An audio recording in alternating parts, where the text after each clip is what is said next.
Welcome to the Calgary Sessions. This is episode number 4. I'm your host, Jeff Humphreys. Today's guest will be a cool conversation. Him and I started working with him maybe 3 years ago, maybe just over 3 years. I see him often. It'll be an interesting story because I really don't know the whole backstory. So I will let him introduce himself, and he can name where he's working right now, and then we'll get into the show. All right. My name's David Swagar, and I work at Most Physical Preparation in Calgary here. Cool. And work. So the way obviously the show here is entrepreneurs, artists, and athletes, right. And the reason you're here is because yeah. So my wife and I own Most, and we started it about 8 years ago.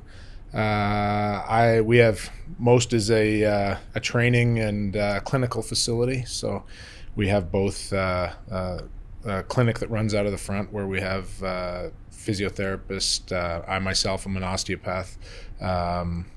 We've got massage therapists, and then in the back we have a fully functioning fitness gym center. Yeah, so Jen looks after all the coaching and stuff. And the reason that I know David is because I had problems with my elbows from water skiing. Right.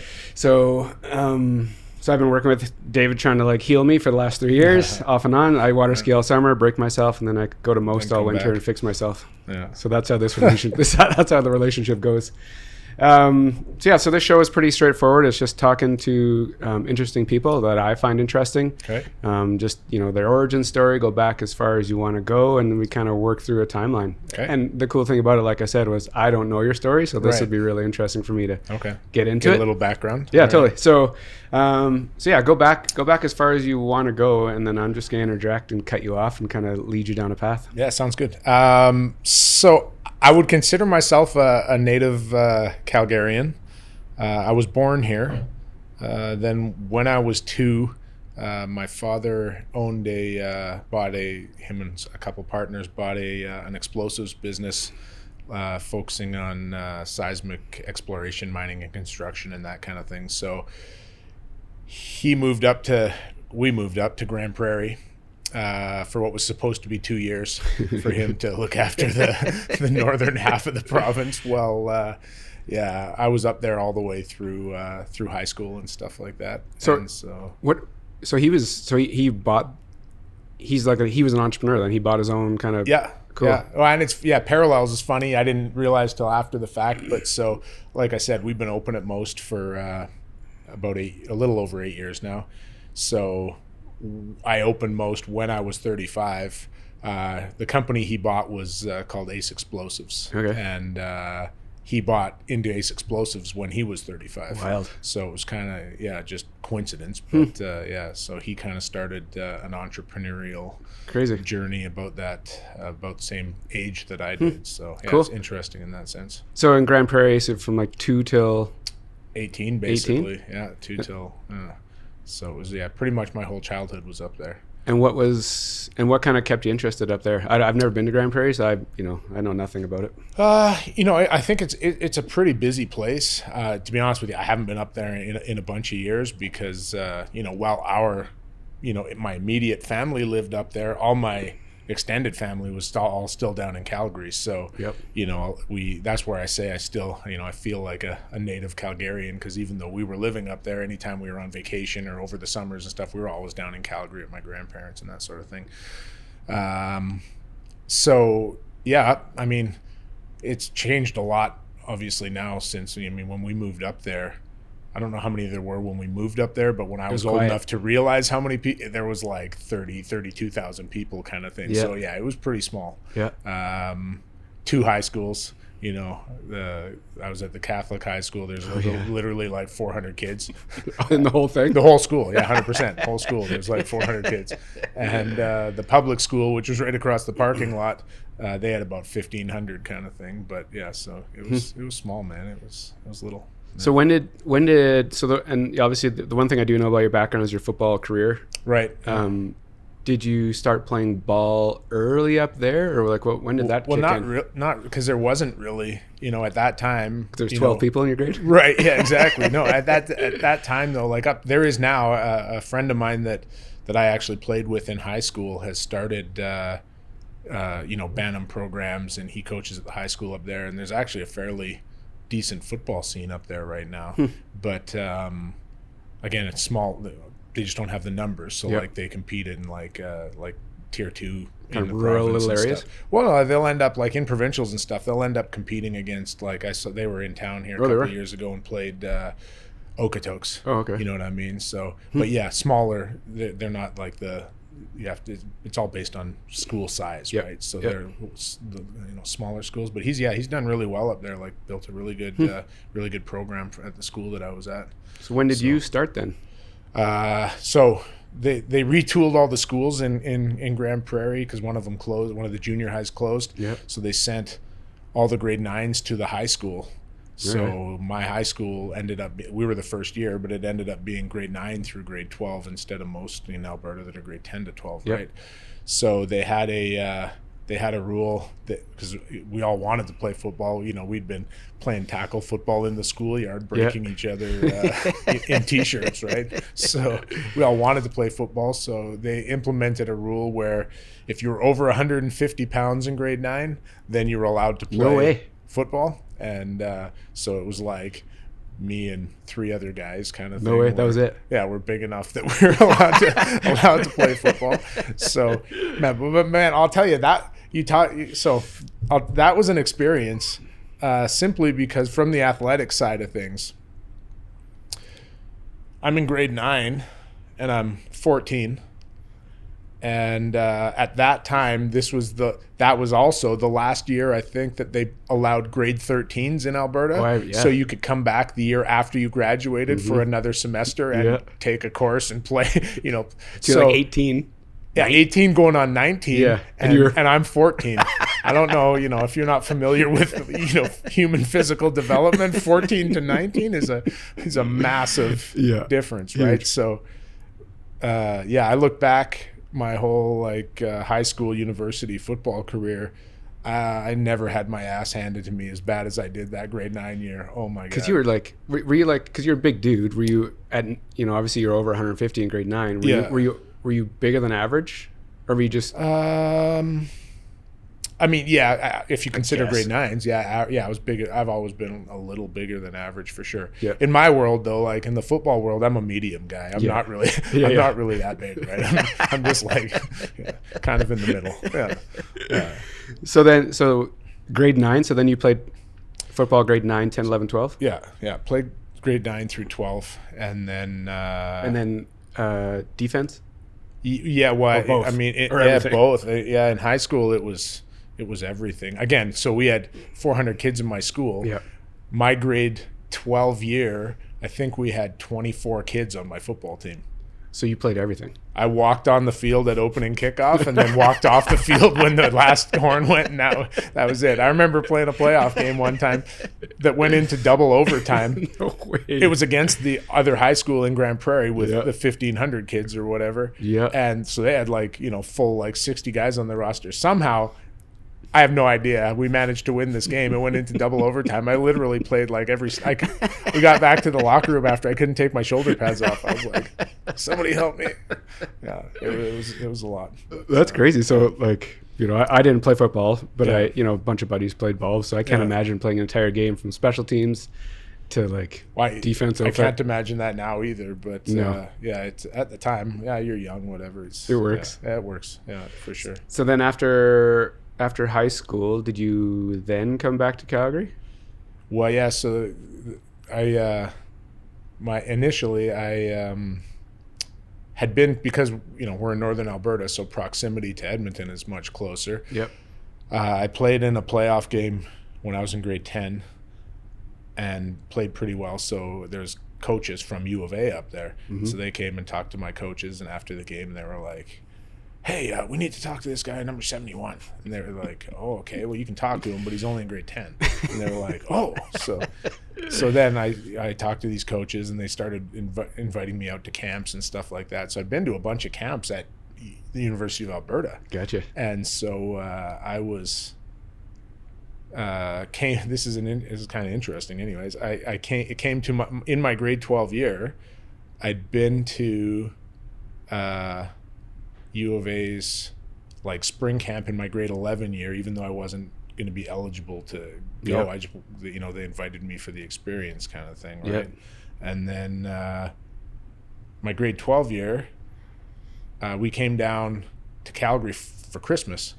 And so we were sitting at my grandma's house, and one of her friends, we get talking, and I was like, yeah, I'm probably going to go to U of A to play football. And he was like, why are you going to go to U of A? He's like, you should come down. And I was like, why? I haven't talked to anybody at U of C. You know, you got to, in the, you know, late 90s, it was a very different time. Yep. You know, there's internet was basically like, I even would say not like my first memory of the internet was when I came to U of C in 95. That it was Which like, is pretty close to the start of it all. right. Like dial up. They gave me an email address, and I was like, you guys are geniuses. You really came, this is exciting. You know, I thought they'd invented it at U of C. But anyways, so it was different. Like the whole recruiting process Yep. was different. Everything was different.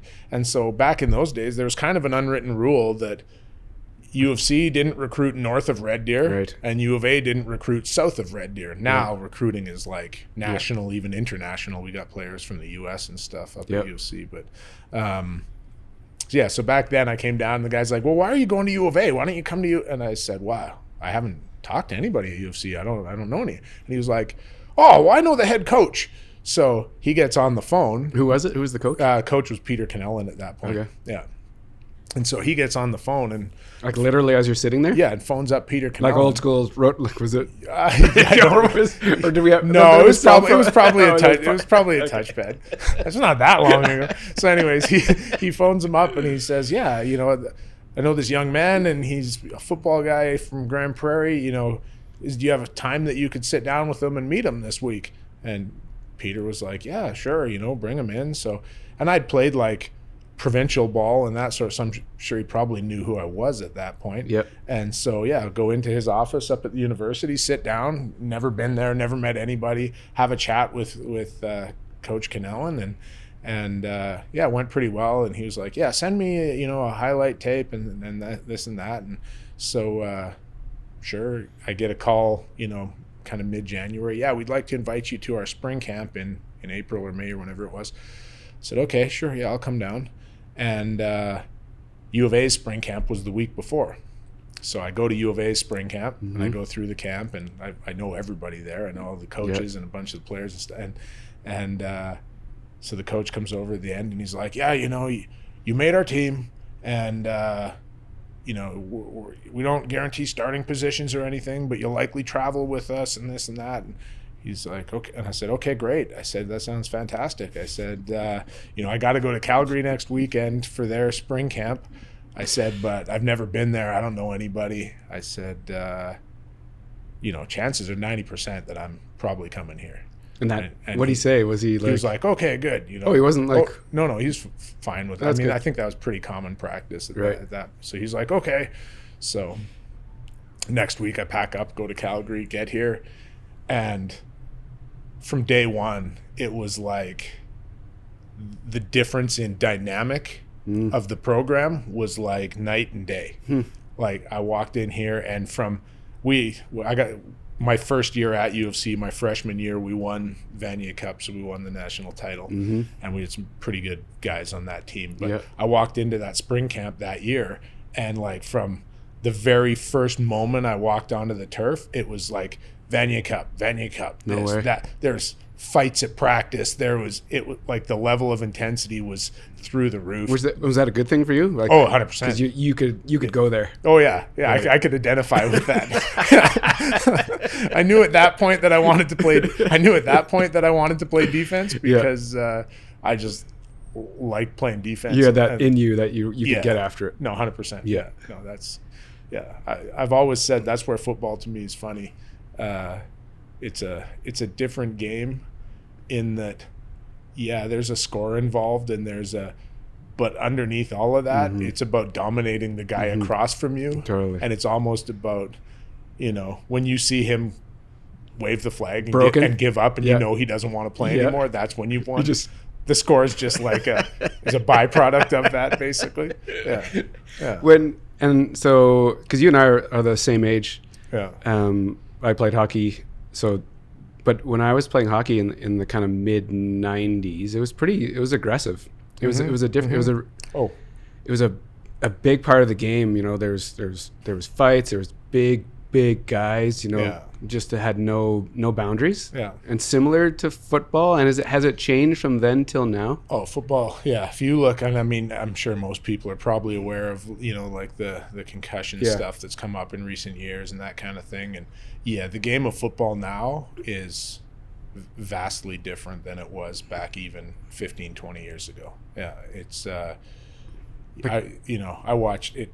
Struck me a few weeks ago. I watched a Football Life, the NFL shows that they have on different players. Yep. And this one was on Brian Dawkins, who is a safety from the Eagles. Mm-hmm. Man, I think he stopped playing maybe 7-8 years ago, kind of thing. You go back and every single hit that dude made would be flagged right now. Totally. Like it'd be launching himself head first. It'd be penalties and fines and you know. Yeah. And I mean I get that the game. And I think some of that is good. You know, like back when we played, receiver runs across the middle, ball's way over his head. Over. Yeah, just, you know, now you'd get flagged for that, which there's no reason to hit a guy that you know is nowhere near going to catch the ball. Yeah. You know, I'm all for hitting a guy if you think he's going to catch the ball. But so I think some of that is good. But yeah, no, the game is definitely it's way different. Very different than it was back then. So when you're coming to Grand Prairie and then coming to Calgary, were you intimidated to come to Calgary and try out for university, or did you have that internal confidence that you're comfortable with what was about to happen? I was pretty comfortable, I think, with what was about to happen.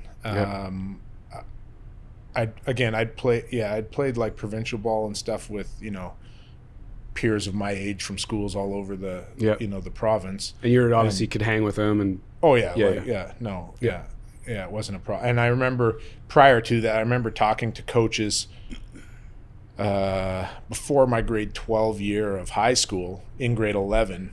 Again, it was in Edmonton.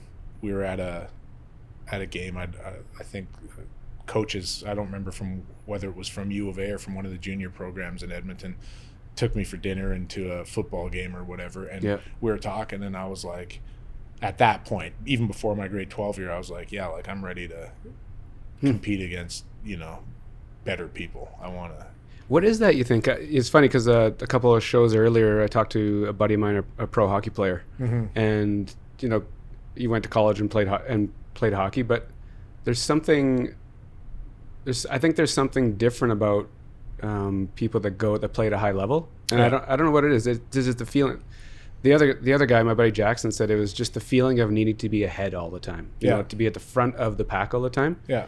And that was his way he could articulate it. What do you think? And it's kind of interesting because, you know, you played at a high level, and I think you were like defensive captain of the team. Is that at UFC? Yeah. Yeah, I was defensive captain for 3 years. Yeah. So like obviously good player, big presence. You could kind of command a room. Yeah. And then all of a sudden, you know, you open up your own business. So there's something in there, and I'm wondering what it is that you think about that kind of drives you on that path. A to be a high performer, and then B to open your business. I think they're all kind of intertwined, and I just don't know how. Yeah, you know what? It's funny. I would agree with you, and I haven't really thought about that a lot. I almost think it's not even necessarily a conscious thing. Like I think it's just that drive that kind of underlies your whole direction. Yeah, like you're and even not in a business sense, but in a professional sense. Like I'm constantly trying to look for new ways to improve myself or to you know, to make things better. I'm not. Yeah, I think it's that constant kind of thirst for improvement. You know. Do you think it's a combination of that plus like DNA? Because you know, some people can have the drive to do something, but they might not have whether it's the physical aptitudes or the connection, whatever it is. You know, that's kind of it's a great question, and I think I don't know that I have the answer for it. I think there's probably a lot in the realm of psychology that would play into it, and a lot but I've talked about this with some football guys in the past, and observation, just Yep. pure. This isn't based Yeah, on we're amateurs this isn't here. based on anything other than observation.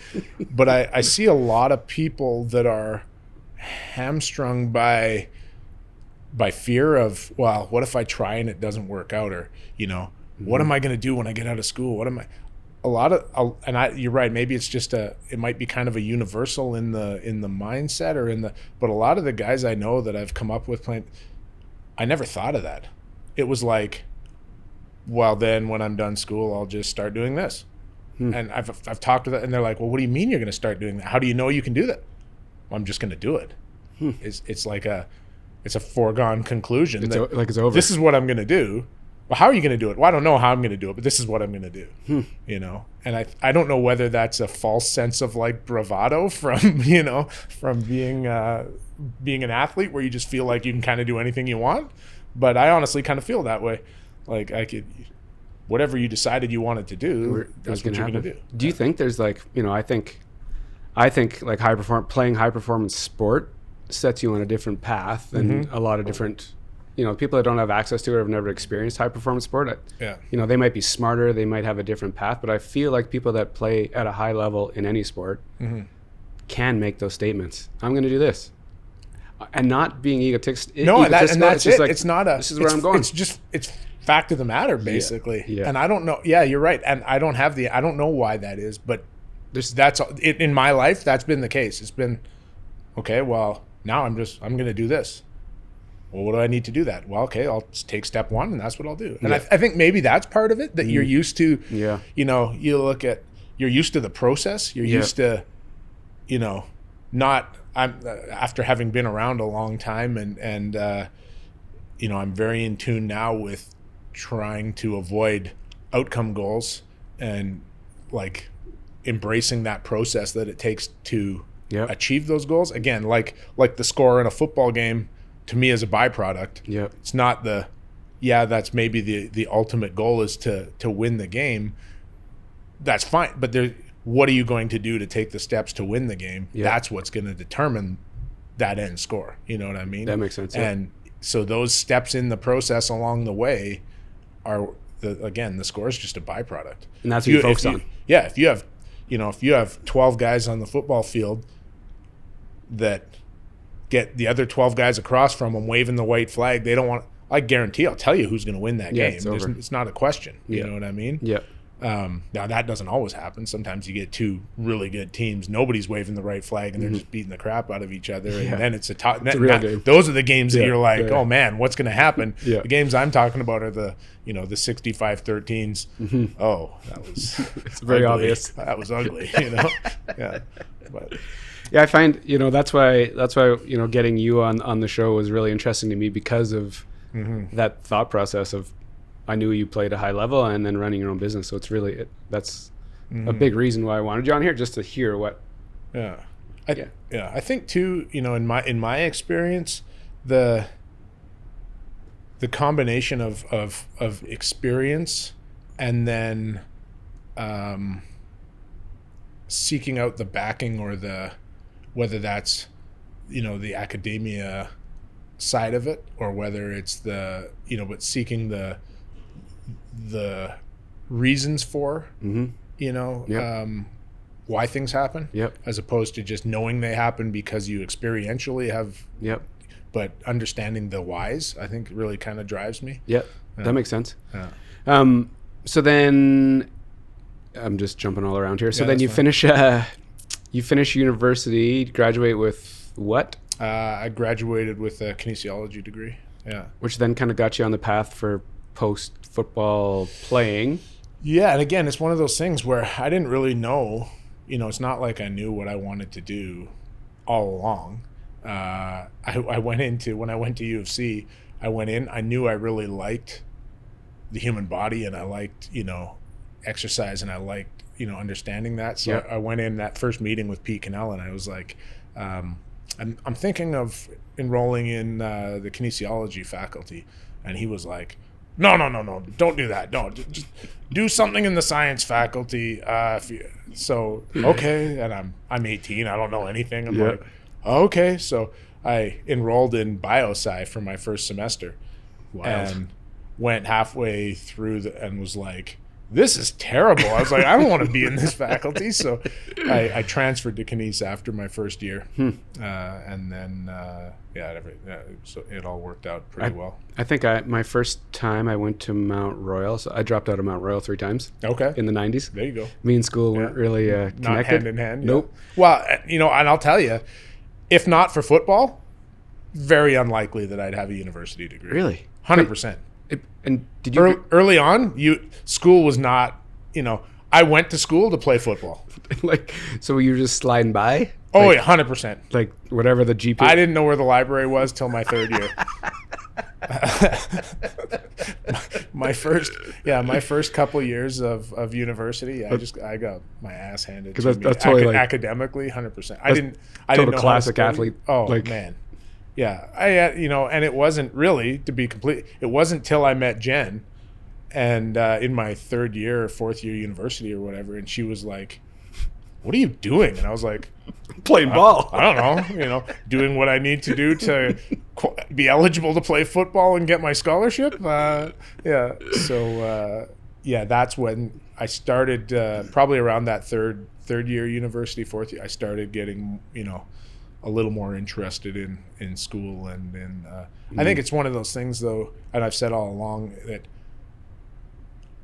I think if we all went back to school or did school when we were in our 30s or mid, we'd probably do way better. Like if that's what you actually wanted to do. It's just at 18 I didn't care about school. I cared about playing football, which is now working with young kids, I'm like, please learn from the mistakes that I made. Like, there's no reason to not focus on school. And I'm really, I've since become very big on academics and promoting academics within our, the young football guys that I work with.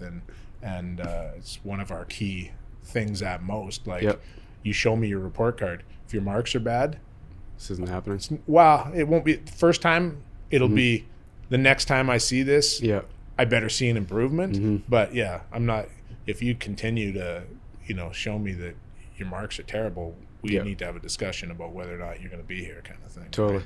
Yeah. It's interesting because I know you as a smart dude. Yeah. And so it's funny to hear your first 2 years. You were like, no, not that guy. No. Like high school, I did. The only class I even tried in high school was math, and I just kind of floated through and did well enough. Like, my grades weren't bad. I still had in the high 70s and 80s. Oh, so you were like, you could. But I didn't try anything. You know what I mean? It was just natural. Whatever happened. I just did what I needed to do to get what I needed to get, basically. You need a 75 to get into university. Okay, I'll get a 79. You need it was like, all right. But you actually got a 79. Because, like I said, we're the same age. So to getting into college and university, it was that 75. Yeah. I was like, on a good day, I was 66, 67. Okay. So I had to I remembered being mad because they had told me it was a 75, and then when in grade 12, all of a sudden at U of C anyway, I don't know, they changed it to where they admitted I think this was only for a year or two, maybe. I don't, maybe even one, because probably, but they decreased it to you only needed a 65. Oh, I was like, I got a 79. I only needed a 60. I remember at the time being mad, like all this extra work you did. Yeah, exactly. Now I look at it, I'm like, geez Louise, what a dummy. Yeah, but that's funny. So then you graduate and then where do you start going after? Where does your path start taking you after that? Oh shoot. So that's where it gets interesting. All right. So while I was playing football at U, this is where it's funny too. You talk about entrepreneurs or I don't really consider, I am, I guess, but I don't consider myself an entrepreneur. It's so funny because I'm just going to interject again, but Jackson, same thing. You know, he high performance person, and he won't use the word. Same way, I won't use the word. I wouldn't either, to be honest with you. And I won't use it because I'm super fresh. So I wouldn't pull that card out. Yeah. You've been doing it for a long time, and you could. I think you could, but it's really interesting. That's now two people that are successful and won't use it. Well, and don't even look at them. To like, be honest with you, because I don't look at myself as I think to be in my mind, to be an entrepreneur means that you got to be like a businessman, and I don't consider myself a businessman at all. And I've actually said to people several times that our business succeeds in spite of our business sense, definitely not because of it, right? Yeah, it's so this is interesting. That's why this show is cool, because all of a sudden, as I get to talk to more people, it's going to be very interesting to hear. When it kind of goes back to, I had this discussion with my physio yesterday, who's just graduated. She's young and starting out, and I've had this discussion with people before, where I said, the way that I kind of look at things is, from a business standpoint, because I don't have any formal business education at all, like zero. Yep. And it's just always been my outlook. Like, if you do things the way they should be done, and you treat people the way that you would expect to be or like to be treated, and you provide service that you would find value in, yep, then things will look after themselves. It's going to be, and I think if I was very business motivated, our business would probably be flourishing, even more than it is maybe, but that's just not me. I'm not a business guy to sit and do business kind of planning, and it drives me bananas. It's really interesting, because I think, for me just getting into all this, running my own thing, part of me thought, again, you need all these formal things. You need all these formal processes in place. You need to follow these, you got to write a 50-page document to explain what you're going to do, and then you have to. My head won't go there. We're 8 years in, and I'm starting to formalize my processes and my plans. I'm actually making a operating manual that kind of outlines processes, because somebody was like, if you and Jen died or left, nobody would know what the hell is going on here. And I'm like, yeah, that's true, actually.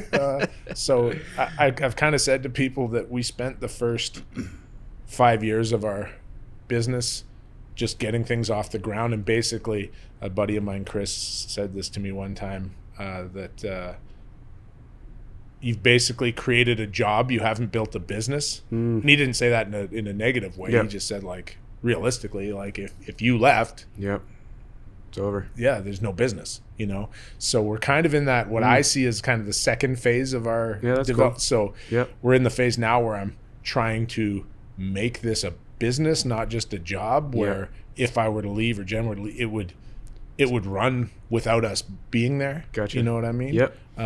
So that we're kind of in that process right now. That gives me hope, because if you're 8 years in figuring this out, then I got a few years that I can. Well, and you know what? I think I think for people that are in business and stuff, I think, and like you, I know lots of different people that have their own businesses, whether it's restaurants or clinics or whatever. Yep. And I think it's great to sometimes just sit and talk to, especially for when you're just starting out, to sit and talk to other people that are doing the same thing, because I think sometimes, and just society now and social media maybe is the worst for this, where you see what's out there and you think oh man, everybody's going gangbusters, and this month, man, we were struggling. I hardly made the rent this month, and then you're like, you talk to somebody else and they're like, shoot, man, I had to take out a loan to and you're like, oh, okay, well, it's not as bad as so I think it's good to have those discussions with people, to kind of show that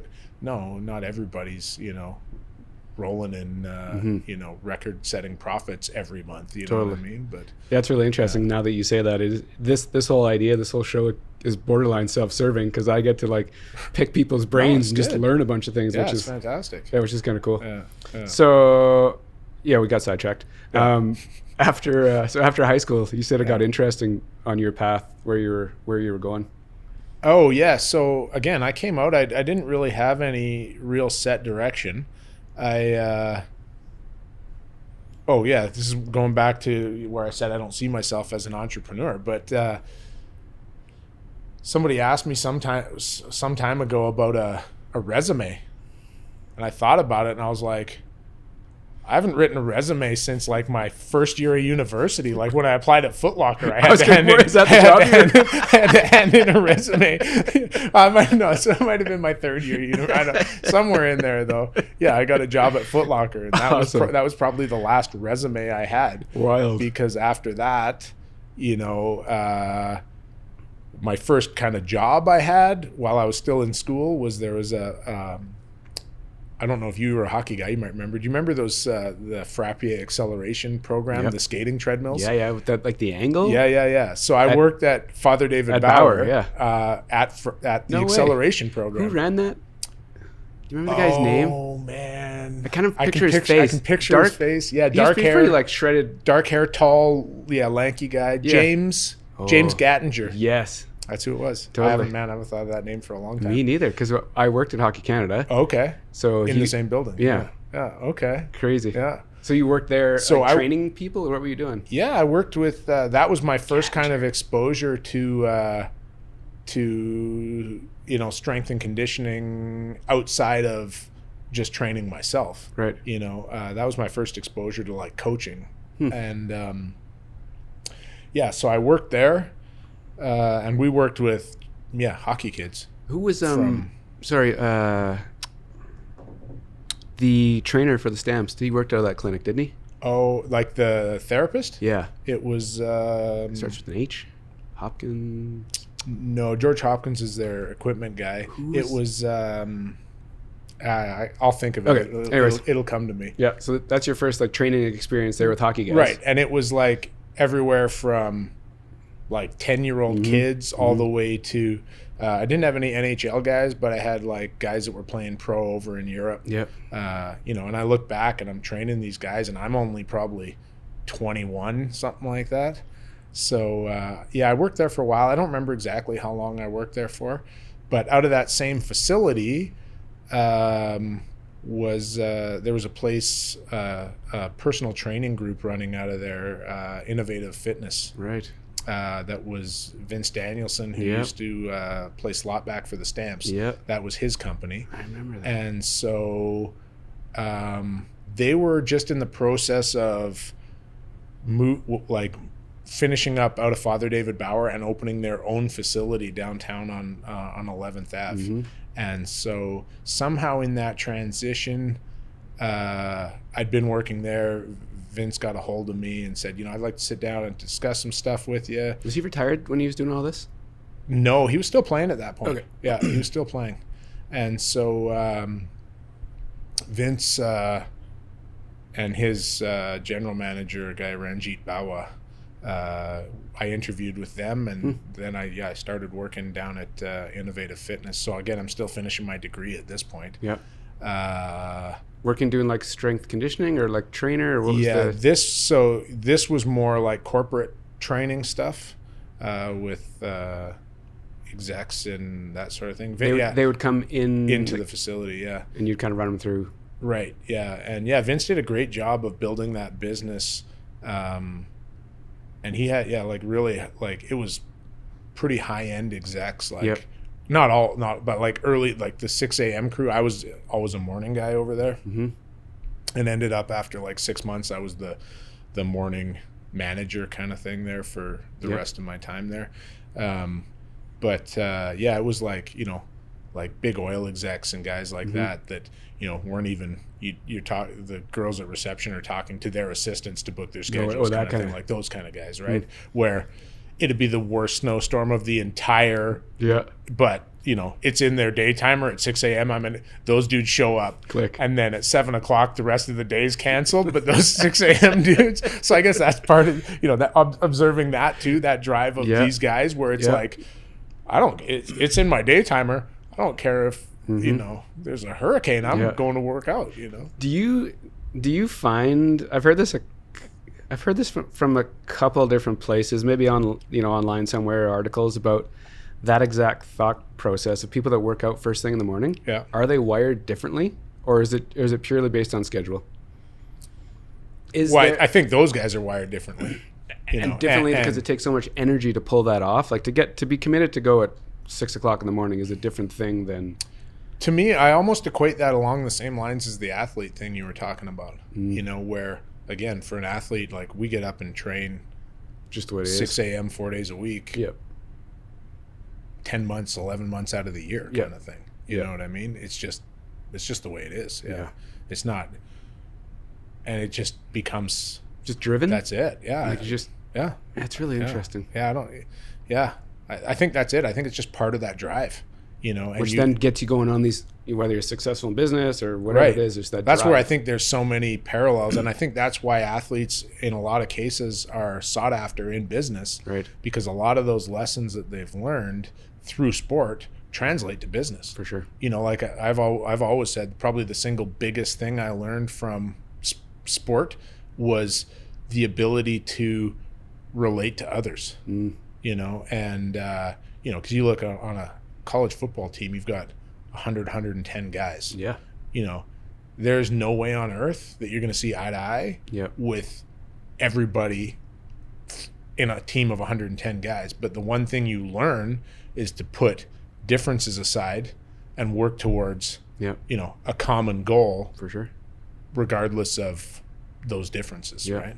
So Yeah, I agree, man. I love being able to talk about business and sport because it's, you know, growing up when you're playing sport, you don't really fully understand what you're learning. no, 100%. But you learn all these things, and all of a sudden you get put in these situations in the business world, and you're like, oh, Yeah. for whatever reason, I feel very comfortable right now, and I Right. can navigate around this, Right. Because I was playing sport for 15 years, Sure. whatever the number is. Sure. And I mean, you learn, again, like anything, I think most things in life come down to people, you know, and you learn, again, aside from putting differences aside, you learn how to read people and how to, you know, like I remember when I played, there's a guy I played with, defensive end, who, great athlete.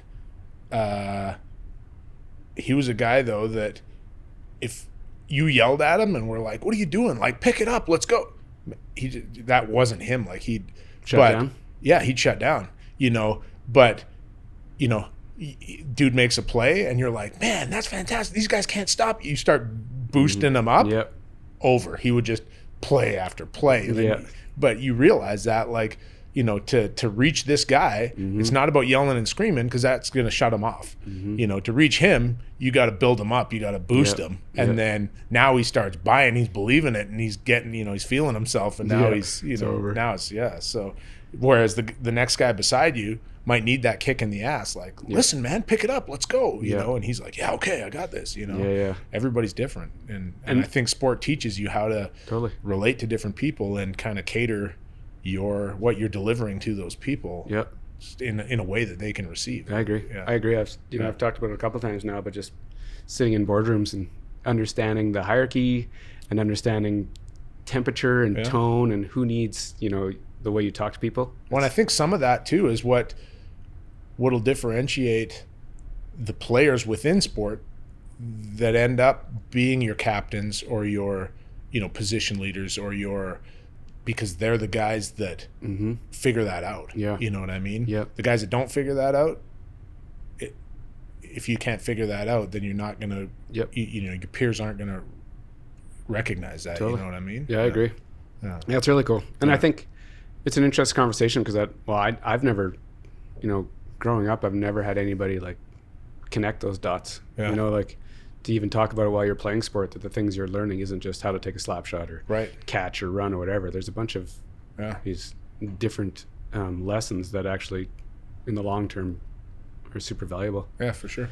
So you're running that fitness place down there. Yeah. So I was at Innovative Fitness for about 2 years, maybe somewhere in there. Yep. And personally, in the meantime, like I met Jen in 1990, fall 97, I think. So it would have been my third year at school. She was playing field hockey? She was done at that point. She Okay. was finished playing.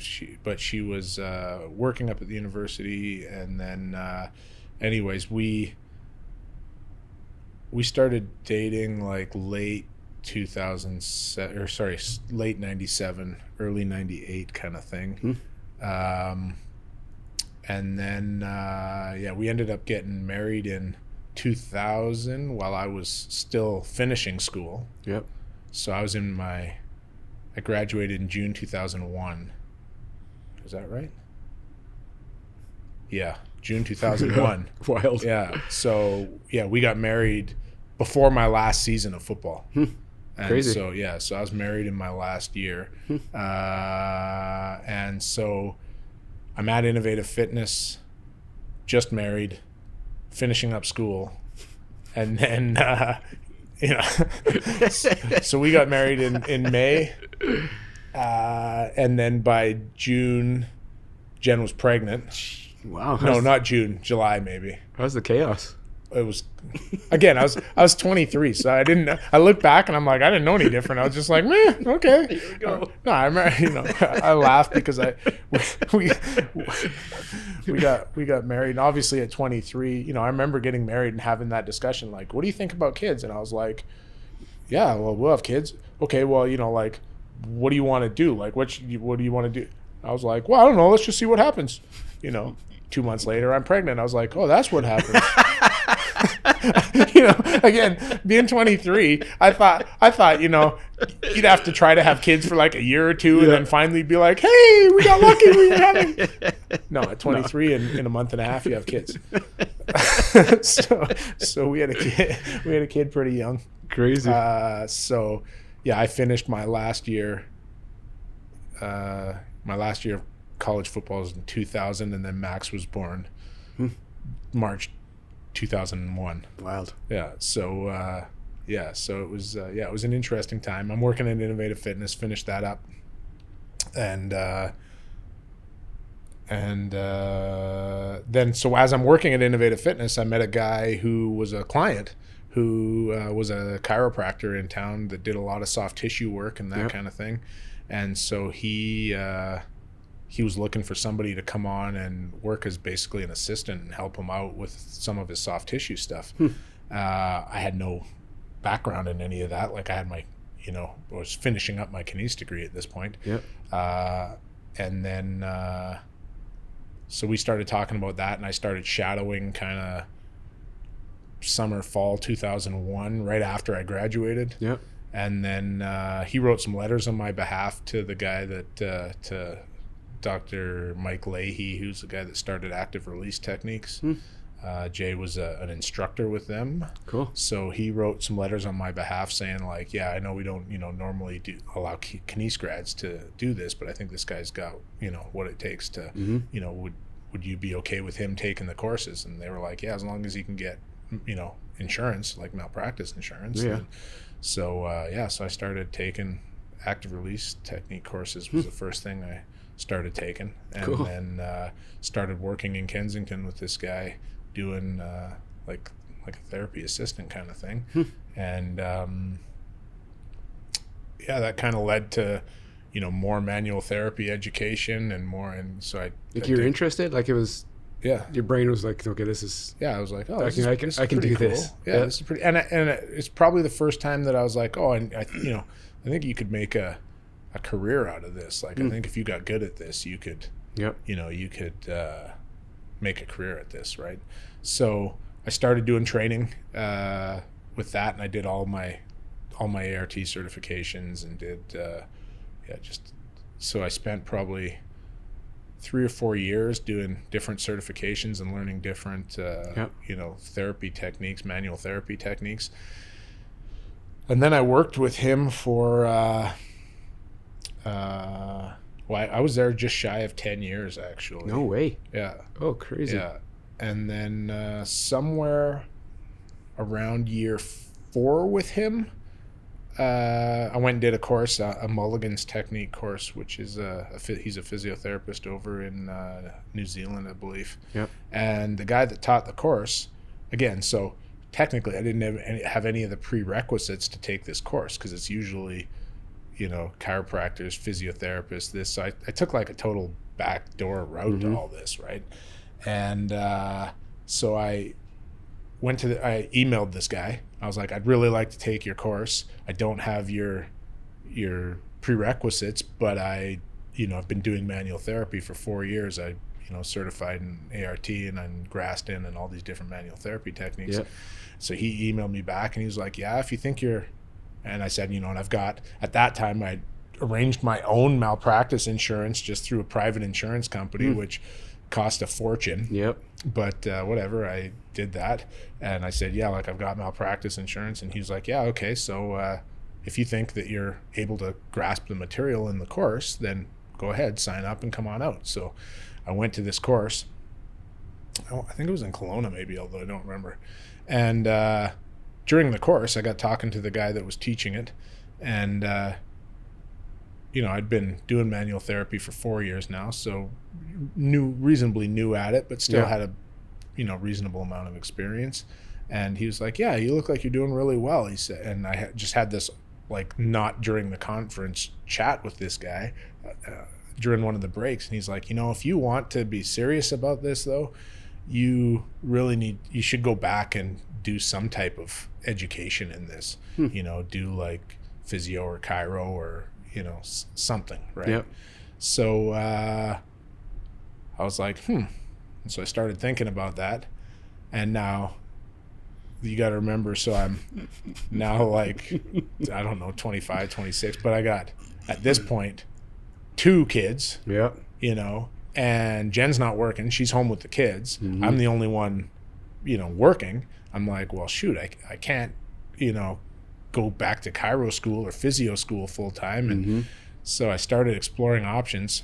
Our head athletic therapist up at U of C, while I was playing, Bonnie Tolton, had just completed her osteopathic program out in Vancouver. And I was like, maybe that's something I could do, So I went and met with her and talked about it a little bit. And the way that program is set up is it's set up for almost like an executive MBA kind of program where you do block week courses. And like remote? So you don't have to actually be on site? Well, no, I went to Vancouver. Oh, you did? 100%. But block week style? Yeah, so it's set up block week style. So you would do a whole course in a week. Yep. And then you'd go home for 4 weeks, digest and study the material, come out the next time. And right when the course started, you'd write an exam on the previous course and then start your next course, right?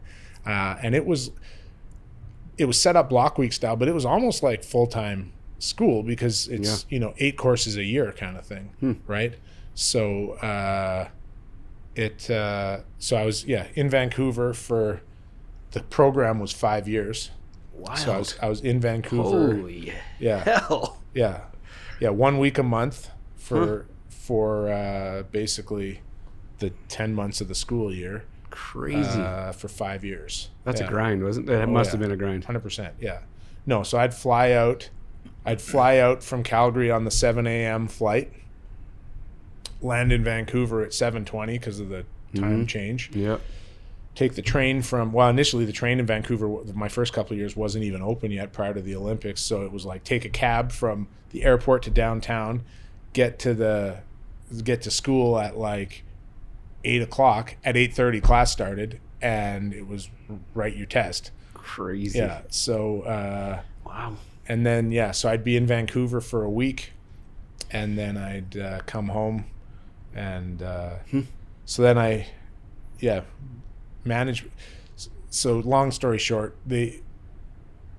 when I was working in Kensington, it was a fairly like really high volume clinic. So like lots of patients in, lots of patients out, I think me going back to school was the beginning of the end of that because I realized that I couldn't do things the way I'm naturally a bit of a perfectionist and I couldn't do things the way I wanted to do them.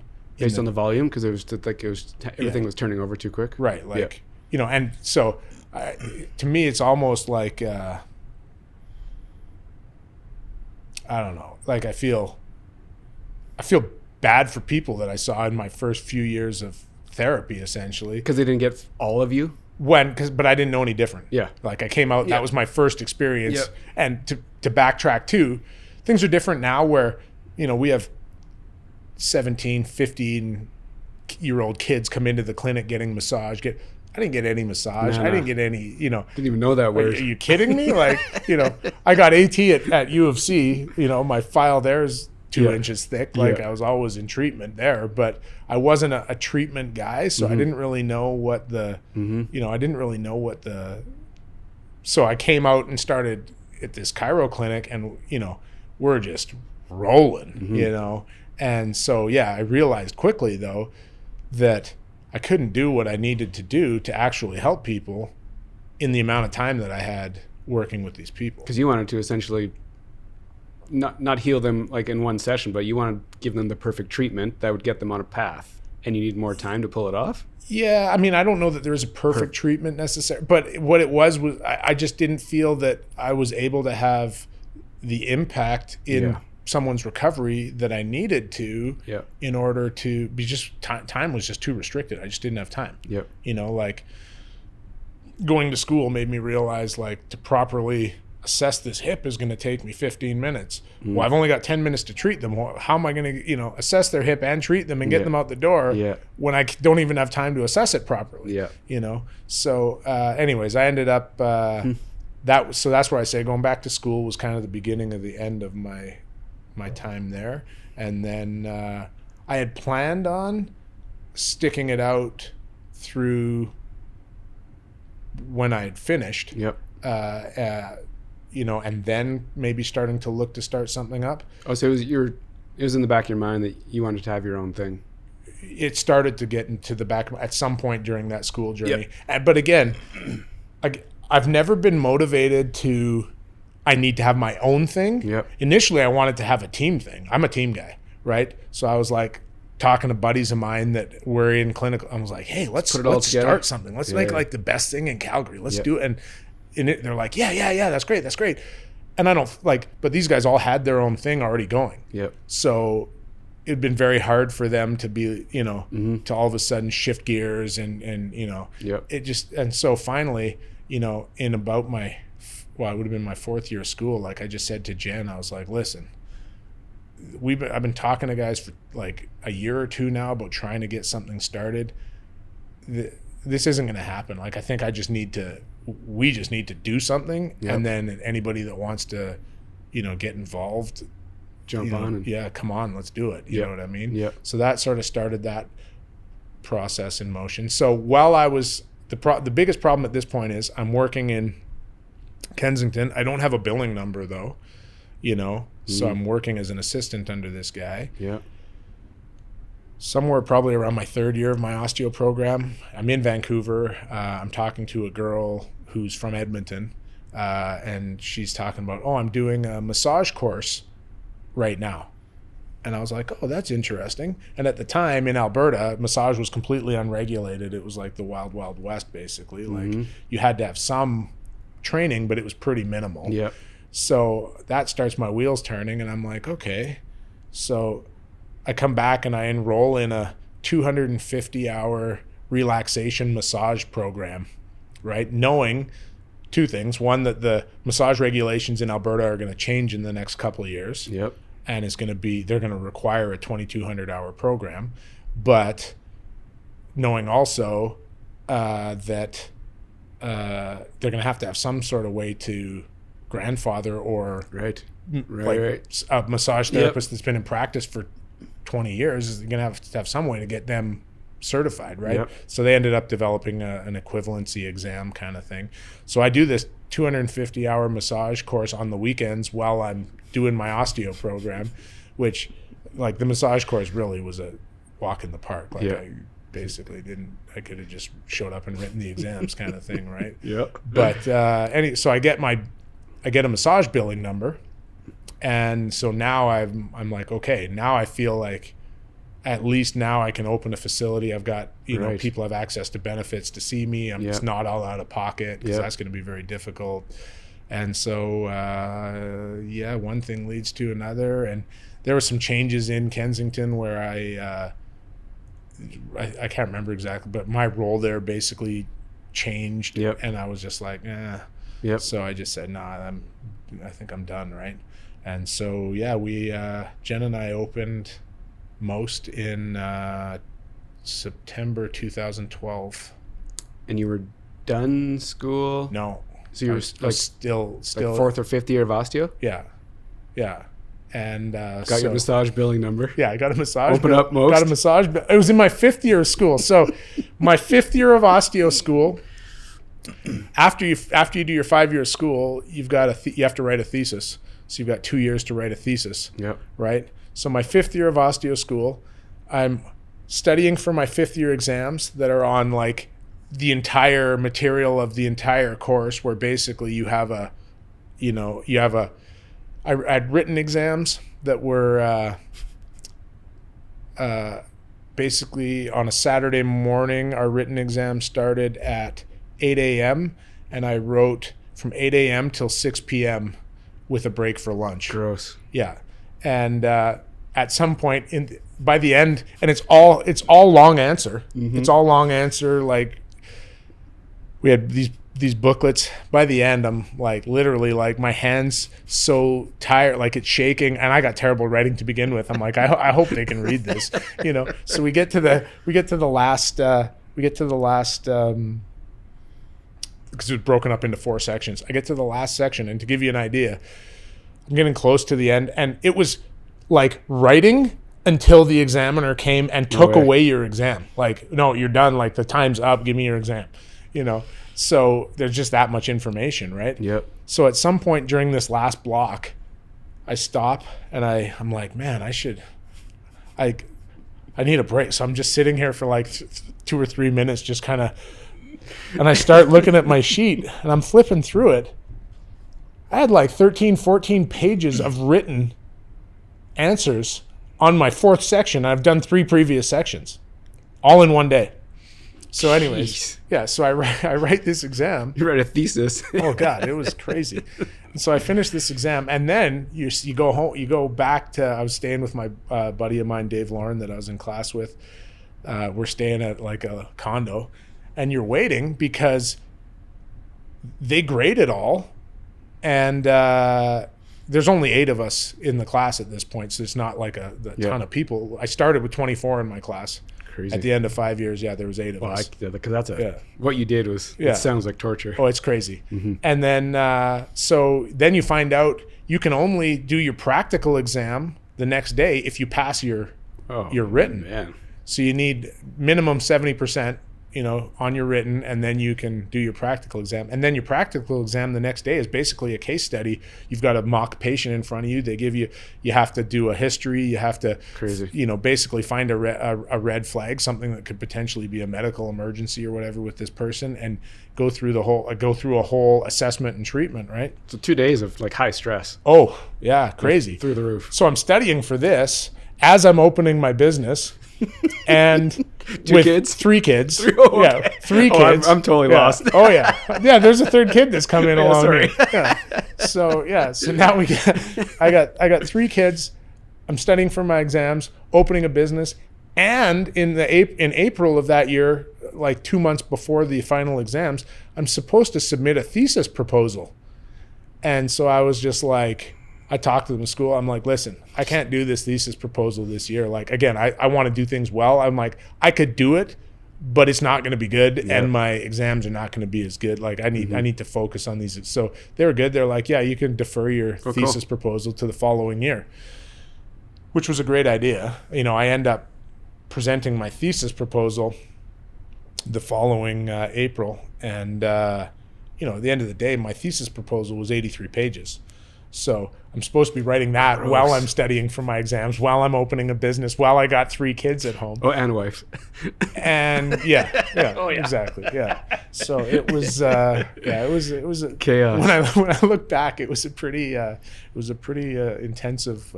At the time, you just kind of just goes, put your head down and you just go, right? Which is, and now like running the clinic and the strength and conditioning coach for the UFC dynos. Yeah.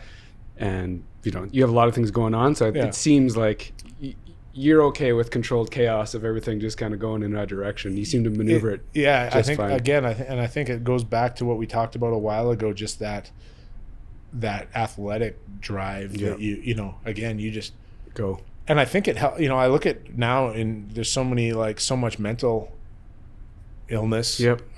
I use that word loosely because personally, a lot of it I don't feel is illness. I feel a lot of the mental illness out there right now is just that we're not teaching young people to cope well with the stresses and the Yep. what's what life brings, right? Totally. And so we're setting them up for mental illness because they just can't. But anyways, that's Man, that's totally. That's a totally different topic. But I would love to talk to you about that for like hours because Yeah. I don't have kids and I don't, Yeah. but I definitely have strong opinions about that exact thing. Man, So when- you're exactly right. That could be like a And- show. Sure, and I see it. I see it every day because I work with kids from. Most of the people I work with are outside of my my clinical practice, but in my coaching practice, most of the people I work with are from 15 to Yep. 30 kind of thing. Yeah, so 28 you really kind of see thing, it. right? Yeah, no, I see it. Yeah, I mean we see it every. Yeah. It's crazy. Yeah, So yeah. but Dude, I feel like I talked to you for like 2 more hours. yeah, But I should probably I put a know. bow on this sucker. Sure. We're getting close. So the way I kind of like the show, the way I like to end this show is, Mm-hmm. it's called the Calgary Sessions. I'm born and raised here. Calgary is Mm-hmm. everything to me. And I like to ask the guest, what does Calgary mean to you? It's kind of an open-ended, super broad, random question. It can be a one-word answer. It can be whatever you want. But I like to just, put a bow on each show by the guest answering this question. Well, and this is a funny one because you gave me some heads up. Fortunately, that I was I didn't going want to. to. I didn't want to gonna sewer get you this, right on live No, camera. If you had asked me, I'd have been like, "Oh my!" So Pause. And it's actually not till this morning when I went back and reread your email that it actually, because I was like, "Shoot, I don't know what I'm going to say." And it was actually in the way that the email was worded. You said, "When I say Calgary, where does your head go?" And that's what steered me in a different thought process, and Yeah. that's what my head, when you say Calgary, goes to people. And like I talked about a minute ago, I think there's just so many fantastic people in this city, and I've been fortunate to meet so many great people in so many different areas. Yep. I think Calgary's really nationally and undernationally underrepresented in that standpoint. Yep. Not, I think a lot of the focus that we get in Calgary and in Alberta is on economic stuff and business stuff. Yep. But I think we get cut short on our people side of things, on our diversity and the vibrance of the city, and the you look at Calgary and we've got a vibrant restaurant scene, we've got vibrant coffee scene, vibrant brewmasters, Fitness, man, it's every scene is everything. like and progressive, again, backtrack 20 years ago, totally different city. Like this city is, and it's not the business side of things that's changed in that time frame. It's the people side of things, and and so I think, like anything, if you look at a team, the essence of a great team is the people involved in it. For sure. Great business, the essence of our business is about the people that are involved in building our business and providing our business. So to me, I think that's where my head goes when you say Calgary. It's just the people here are fantastic. 3 for 3. So the last, you're my third guest. Well, episode 2, 3, and 4. Yeah. The first one was experience. The second one was, I can't remember, but it was right around people and experience. And this is gonna be a cool show because I think it's every time I get to ask it, I think this will be a common theme for people that really know this city. Yeah. No, I think and to me that's what the city's about. Like, it's just the people that live here and the different stories that it's a great spot. I agree. Thanks for being on the show. Hey man, it's my pleasure. I will hook up the link to Most Physical Prep in the comments below. Okay. Like I said, I've been training there for 3 years. If anybody's out there, on there trying to figure out their fitness, now's a weird time because nothing's open. Yeah, we didn't even really get into discussing fitness stuff. What at it is all, you do. But, but if you are looking for some new place that has a very unique vibe, no family oriented, super high performance if you want it to be. It can be casual if you want it to be, but very effective. And the knowledge there is amazing. So I'll plug you because thanks, man. You couldn't. Yeah. So anyways, I will include the link below. But thanks again for being on the show. I really appreciate it. Thanks for having me, man. It was great.